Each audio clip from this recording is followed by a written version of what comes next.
ഇന്ന് ഞാൻ ചെയ്യുന്നത് അച്ചപ്പമാണ്. അച്ചപ്പം പൊതുവേ എല്ലാവർക്കും ഇഷ്ടമുള്ളൊരു കാര്യമല്ലേ. പക്ഷേ അതുണ്ടാക്കാനൊരു ചെറിയ ബുദ്ധിമുട്ട് ആൾക്കാർ പറയുന്നത് അരി പൊടിച്ചെടുക്കണ്ടേ, അല്ലെന്നുണ്ടെങ്കിൽ അച്ച് പഴയതാണ്, ഇനി അച്ചൽ ഇനി ഒട്ടിപ്പിടിക്കുമോ, ശരിയാവുമോ എന്നൊക്കെ ഒരു സംശയമാണ്. അപ്പോൾ അതിനെല്ലാം സൊല്യൂഷൻ ഈ ഒരു വീഡിയോയിലുണ്ട്. അപ്പോൾ വീഡിയോ കണ്ടു നോക്കാം. അച്ചപ്പത്തിനായിട്ട് 2 കപ്പ് പച്ചരിയാണ് എടുത്തിരിക്കുന്നത്. ഇത് കരടെല്ലാം മാറ്റി നെല്ലൊക്കെ ഉണ്ടെങ്കിൽ എടുത്തു കളഞ്ഞ് അങ്ങനെ എടുത്തിരിക്കുന്നതാണ്.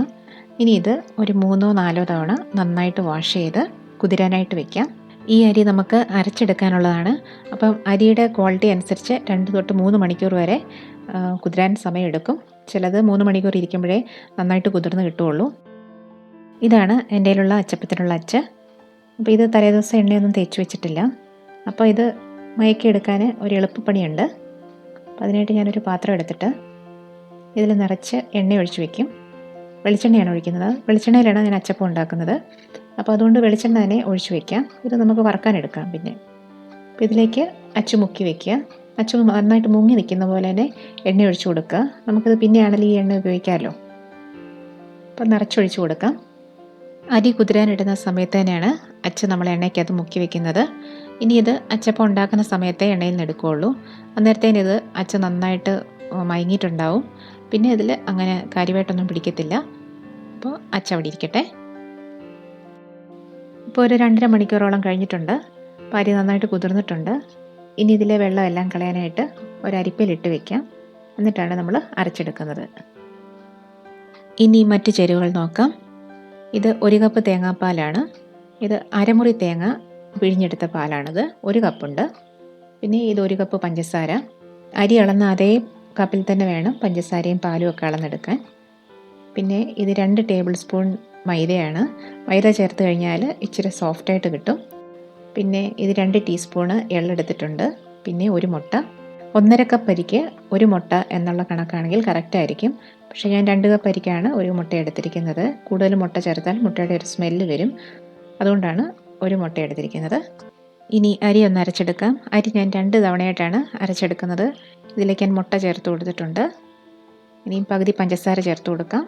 പകുതി തേങ്ങാപ്പാൽ ചേർത്ത് കൊടുക്കാം. തേങ്ങാപ്പാൽ കുറേശ്ശെ ചേർത്ത് അരച്ചാൽ മതി.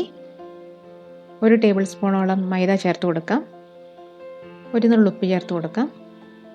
അപ്പം ഞാൻ അരച്ചെടുത്തിട്ടുണ്ട്. നല്ല സ്മൂത്തായിട്ട് അരച്ചെടുക്കണം. വെള്ളം കുറച്ചുകൂടെ ചേർക്കാനുണ്ട്. ഈ കൺസിസ്റ്റൻസിയിലല്ല വേണ്ടത്. അപ്പം അരച്ച് കഴിഞ്ഞിട്ട് നമുക്ക് രണ്ടാമത് വെള്ളം ചേർത്ത് കൊടുക്കാം. നല്ല സ്മൂത്തായിട്ട് തന്നെ അരഞ്ഞ് കിട്ടണം. പാത്രത്തിലേക്ക് മാറ്റാം.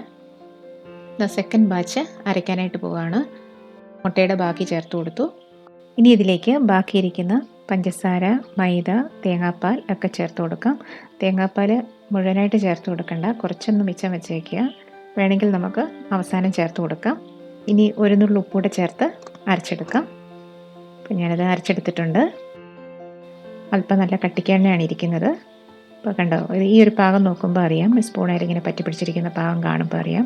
അപ്പം നമുക്ക് ബാക്കിയിരിക്കുന്ന തേങ്ങാപ്പാൽ ഒഴിച്ചു കൊടുക്കാം. ഇപ്പോഴും കൺസിസ്റ്റൻസി കറക്റ്റായിട്ടില്ല. വീണ്ടും ഒഴിച്ചു കൊടുക്കാം. അപ്പം ഞാൻ 1 കപ്പ് തേങ്ങാപ്പാലും ചേർത്ത് കഴിഞ്ഞു. ദോശമാവിനേക്കാളും അയഞ്ഞ കൺസിസ്റ്റൻസിയിൽ വേണം നമ്മൾ ബാറ്റർ കലക്കിയെടുക്കാൻ. ഇനിയും ബാറ്റർ ലൂസാക്കണമെന്നുണ്ടെങ്കിൽ 1-2 ടേബിൾ സ്പൂൺ വെള്ളം ചേർത്ത് കൊടുത്താൽ മതി. പിന്നെ ഇതിലേക്ക് നമുക്ക് എള്ള് ചേർത്ത് കൊടുക്കാം. എള്ളും കൂടെ ചേർത്ത് നന്നായിട്ട് കലക്കി ബാറ്റർ 15 മിനിറ്റെങ്കിലും റെസ്റ്റ് ചെയ്യാൻ വെക്കുകയാണെങ്കിൽ ആ ബാറ്ററിന് നല്ലൊരു ടേസ്റ്റ് കിട്ടും. അത് കഴിഞ്ഞിട്ട് നമുക്ക് അച്ചപ്പം ചുട്ടെടുക്കാം. അച്ചിപ്പോഴും എണ്ണയിൽ തന്നെ മുക്കി വെച്ചിരിക്കുകയാണ്. ഇനി നമുക്ക് ഈ എണ്ണ ഒരു ചീനച്ചട്ടിയിലേക്ക് മാറ്റിയിട്ട് വീണ്ടും അച്ച് നമുക്ക് അതിനകത്ത് ഇട്ട് കൊടുക്കാം. അച്ച് മുങ്ങാൻ പാകത്തിന് വീണ്ടും എണ്ണ ഒഴിച്ചു കൊടുക്കാം. ഞാൻ വെളിച്ചെണ്ണയിലാണ് അച്ചപ്പം ചെയ്തെടുക്കുന്നത്. വെളിച്ചെണ്ണയിൽ ഉണ്ടാക്കുന്നതിനാണ് കൂടുതൽ ടേസ്റ്റ്. സൺഫ്ലവർ ഓയിൽ വേണമെങ്കിലും ഉപയോഗിക്കാം. ഇനി ഇത് നന്നായിട്ട് ചൂടാക്കാൻ വയ്ക്കുക. എണ്ണ ഇപ്പം നന്നായിട്ട് ചൂടായിട്ടുണ്ട്. ഇനി ഞാൻ ബാറ്റർ ചെറിയൊരു പാത്രത്തിലേക്ക് മാറ്റിയിട്ടുണ്ട് ചൂടാനുള്ള പാകത്തിന് വേണ്ടി. അപ്പോൾ ഇനി ഇതിൻ്റെ 1/4 ഭാഗം നമ്മൾ മുക്കിയിട്ട് ഒന്ന് കുടയുക. നേരം അതിനടിയിലുള്ള ആ വെള്ളത്തുള്ളിയൊക്കെ അങ്ങ് മാറിക്കോളും. ഇനി ഇത് ഫസ്റ്റ് അച്ചപ്പമാണ്. ഇതുണ്ടോ, പെട്ടെന്ന് തന്നെ വിട്ടു വന്നത് കണ്ടോ. അതൊന്ന് ജസ്റ്റ് ഒന്ന് കുലുക്കി കൊടുത്താൽ മതി. എണ്ണയിലോട്ടൊന്ന് 2 സെക്കൻഡ് വെച്ചിട്ട് ഒന്ന് കുലുക്കി കൊടുക്കുമ്പോഴത്തേക്കിന് അതങ്ങ് വിട്ടു വന്നോളും. ഇതിൻ്റെ അടിഭാഗമാണ് വേകേണ്ടത്. അപ്പോൾ അടിഭാഗം ഒന്ന് മൂത്ത് വരുമ്പോഴേക്ക് മുകൾഭാഗത്ത് ചെറിയൊരു കളറ് വരും. അന്നേരത്തേന് നമ്മൾ തിരിച്ചിട്ടാൽ മതി. ഇനി തിരിച്ചിടാം. കണ്ടോ? ഇതിപ്പം ബാറ്റർ ഇച്ചിരൂടെ ലൂസാകണമെന്ന് തോന്നുന്നു, ഒരു ശകലം കട്ടി തോന്നുന്നുണ്ട്. വേണമെങ്കിൽ 1 ടേബിൾ സ്പൂൺ വെള്ളം കൂടി ചേർത്ത് കൊടുത്താൽ ഇച്ചിരൂടെ ലൂസാവും. അടുത്ത അച്ചപ്പം ഉണ്ടാക്കുന്നതിന് മുമ്പായിട്ട് ഈ അച്ച് വീണ്ടും നന്നായിട്ട് ചൂടാക്കി എടുക്കണം. അപ്പോൾ അച്ച് നമുക്ക് എണ്ണയിൽ തന്നെ മുക്കിയിടാം. അപ്പോൾ നന്നായിട്ട് ചൂടായിട്ടുണ്ട്. ഇനി അടുത്തത് വീണ്ടും ചൂടാം. 1/4 ഭാഗമേ മുക്കാവുള്ളൂ. മൊത്തം മുങ്ങിപ്പോയി കഴിഞ്ഞാൽ നമുക്കിതൊന്ന് വിട്ട് വരികയില്ല. എണ്ണയിലേക്ക് മുക്കി 2-3 സെക്കൻഡ് അതുപോലെ പിടിക്കുക. എന്നിട്ട് ചെറുതായിട്ടൊന്ന് കുലുക്കി കൊടുത്തു കഴിയുമ്പോൾ ആ എണ്ണയിലേക്ക് വീണോളും.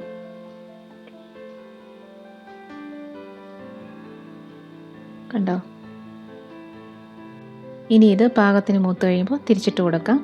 അതുപോലെ എണ്ണയുടെ ചൂട് ഇടയ്ക്കൊന്ന് ക്രമീകരിച്ച് കൊടുക്കണം, അല്ലെന്നുണ്ടെങ്കിൽ പെട്ടെന്ന് തന്നെ ഇത് ബ്രൗൺ കളറായി പോവും. ഇതിപ്പോൾ മൂത്ത് വന്നിട്ടുണ്ട്. ഇനി ഇത് ഒരു അരിപ്പയിലേക്ക് എടുത്ത് വയ്ക്കാം. ഈ രീതിയിൽ വെക്കണം, അന്നേരം അതിനകത്ത് എണ്ണയൊക്കെ പെട്ടെന്ന് മാറിക്കോളും. ഇനി ഇതൊരു ടിഷ്യൂ പേപ്പറിലേക്ക് മാറ്റാം. ഓരോ തവണ ബാറ്ററിൽ മുക്കുന്നതിന് മുമ്പായിട്ട് ഈ അച്ച് നന്നായിട്ട് ചൂടാവണം. അച്ച് ചൂടാക്കാനിടുന്ന സമയത്ത് എണ്ണയ്ക്ക് നല്ല ചൂട് വേണം. അത് കഴിഞ്ഞിട്ട് എണ്ണയുടെ ചൂട് കുറയ്ക്കാം. ഈ അളവിൽ നിന്ന് എനിക്കൊരു 50 അച്ചപ്പത്തിന് മേലെ കിട്ടിയിട്ടുണ്ട്. അപ്പം അത്യാവശ്യം നല്ല മധുരമൊക്കെ ഉണ്ട്. മധുരം കുറയ്ക്കാനൊന്നുമില്ല. അപ്പോൾ ഈ രീതിയിലൊന്ന് നിങ്ങളൊന്ന് ചെയ്ത് നോക്കുക.